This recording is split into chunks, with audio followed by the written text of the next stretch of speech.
Hi guys, जय हनुमान। स्वागत आप सभी का आपके अपने चैनल अमित आहूजा, जहां कोशिश पल पल के अपडेट के साथ आपको बेस्ट हेल्प और सपोर्ट देने की हमारी लगातार बनी हुई है। गाइस, जेईई मेन 2023 जनवरी के रजिस्ट्रेशन का प्रोसेस चल रहा है और करीबन अभी तक 7,15,000 बच्चे जेईई मेन का रजिस्ट्रेशन कर चुके हैं। और अभी अकबर ये 5 दिन का लगभग टाइम, आज के दिन को भी काउंट कर दो, 6 दिन का टाइम 12 जनवरी तक जेईई मेन फॉर्म फिलिंग के लिए है। ऐसा लगता है कि करीबन अगर 15-20 हजार बच्चे डेली फॉर्म भर रहे हैं, जो एक स्पीड पिछले कई दिनों से देखने को मिल रही है, तो करीबन जेईई मेन जनवरी में 8 लाख के आसपास बच्चा रजिस्टर्ड कर सकता है और एग्जाम देने के लिए वो अप्लाई करेगा, ऐसा लगता है।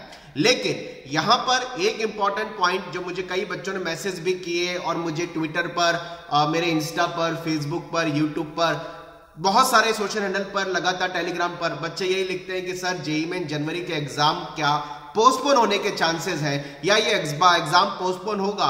ये मैं आपको एक बहुत स्पेसिफिकली बात करना चाहता हूं कि 15 दिन बाद आपका जेईई मेन का एग्जाम चालू होना है। 24 जनवरी से 31 जनवरी तक आपका जेईई मेन का एग्जाम रहेगा। इस एग्जाम के पोस्टपोनमेंट को लेकर के कोई बात नहीं की गई है और प्लीज आप इस बारे में अपना दिमाग लगाना अब छोड़ दीजिए कि जेईई मेन जनवरी का एग्जाम पोस्टपोन हो सकता है। इस चीज को मैं इस इंडिकेशन से भी कह रहा हूं कि मुंबई हाईकोर्ट के अंदर जब ये चैलेंज हुआ था और उन्होंने पिटीशन दी थी, वहां 75% की एलिजिबिलिटी को रिमूव करने के लिए या उसको हटाने के लिए या उसको रिलैक्स करने की बात तो गवर्नमेंट ने जायज ये बोला था कि हम इसको सुनते हैं, समझते हैं और 10 जनवरी को उसकी हियरिंग मुंबई हाईकोर्ट में होनी है।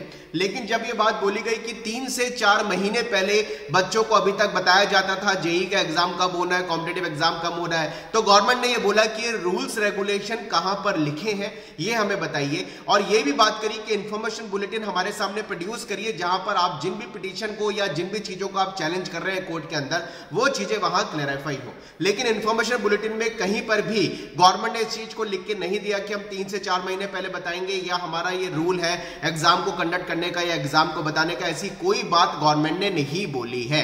इसका मतलब अगर 10 जनवरी को हियरिंग भी होगी और उसमें चैलेंज ये किया गया है कि 75% की एलिजिबिलिटी को रिमूव किया जाए, वो तो जायज सी बात है। और ऐसा लगता है कि लगभग आपका जो काउंसलिंग प्रोसेस है वो आपका 19 जून से स्टार्ट होगा और उसके बाद ये जो प्रोसेस पूरा होगा तब तक गवर्नमेंट हो सकता है कि इन 5-6 महीने में 70% की एलिजिबिलिटी को लेकर के अच्छा डिसीजन ले ले।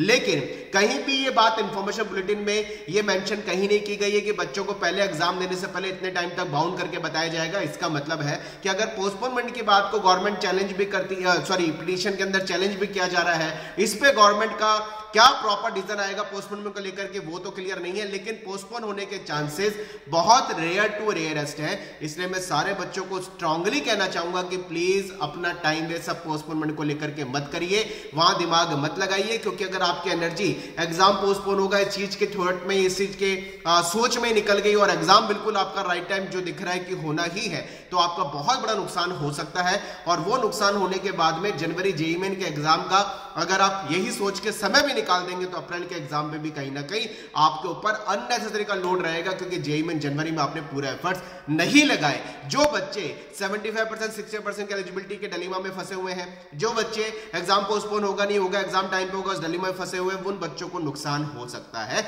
इसलिए पोस्टपोनमेंट को लेकर के जरूर मैं आपसे ये बात कहना चाहूंगा कि अगर मुंबई हाईकोर्ट का डिसीजन तो खैर 10 जनवरी को हियरिंग है, उसके आगे देखते हैं कब क्या होना है। लेकिन तब तक तो एग्जाम ही आपका 24 जनवरी से स्टार्ट होने के चांसेस अब बिल्कुल क्लियर दिख रहे हैं और एग्जाम ऐसा लग रहा है कि पोस्टपोन नहीं होगा। चांसेस बहुत रियरेस्ट है। उस बारे में गवर्नमेंट की तरफ से आप अगर देखें, ना तो कोई न्यूज़पेपर में कोई बात की गई है, ना केवल गवर्नमेंट की तरफ से एक छोटा सा भी व्यू आया है कि हम एग्जाम को पोस्टपोन कर रहे हैं। ना किसी एनटीए ऑफिशियल या सीनियर अथॉरिटी ने अभी तक किसी न्यूज़पेपर के अंदर पोस्टपोनमेंट की बात एनटीए ने या फिर जैब ने या फिर कहीं और किसी भी गवर्नमेंट रिलेटेड प्लेटफॉर्म पे गवर्नमेंट ने कहीं कोई बात पोस्टपोनमेंट को लेकर के नहीं अभी तक कही है। उस बारे में कोई कोड नहीं किया गया है, कोई बातचीत नहीं की गई है। और अगर ये हाईकोर्ट में चैलेंज हो रहा है पोस्टपोनमेंट को लेकर के, 75% की एलिजिबिलिटी को लेकर के, 75% की एलिजिबिलिटी तो गवर्नमेंट कहीं ना कहीं इस चीज को रिमूव करे, बिल्कुल सही बात भी है। लेकिन पोस्टपोनमेंट को लेकर के गवर्नमेंट ने अभी तक अपनी तरफ से कोई इंडिकेशन नहीं दिया है। इसका मतलब एग्जाम जेईई मेन जनवरी का पोस्टपोन होने का चांसेस बहुत से बहुत रेयरेस्ट है, इसलिए प्लीज उसको दिमाग से निकालिएगा। अपना 15 दिन बाद आपका जेईई मेन का एग्जाम है, इसको पूरे फोकस से पूरी एनर्जी से दीजिए, क्योंकि एलिजिबिलिटी को लेकर के जो भी कॉन्फ्लिक्ट होंगे, जो भी कंफ्यूजन है, वो आपके 19 जून तक भी गवर्नमेंट अगर क्लियर करती है या उससे पहले क्लियर करती है, तब तक भी आपका एडमिशन का प्रोसेस कोई चालू नहीं हो रहा है।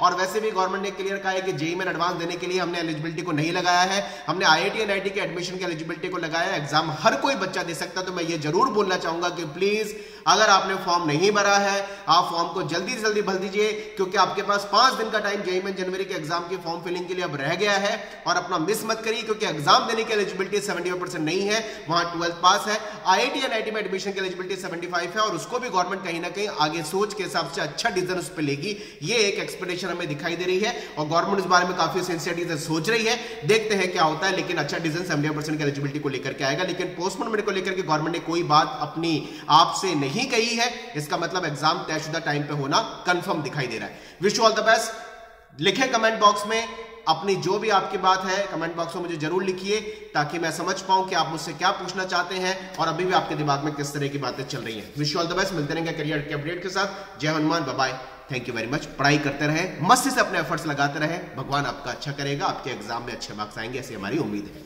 जय हनुमान, बाय बाय।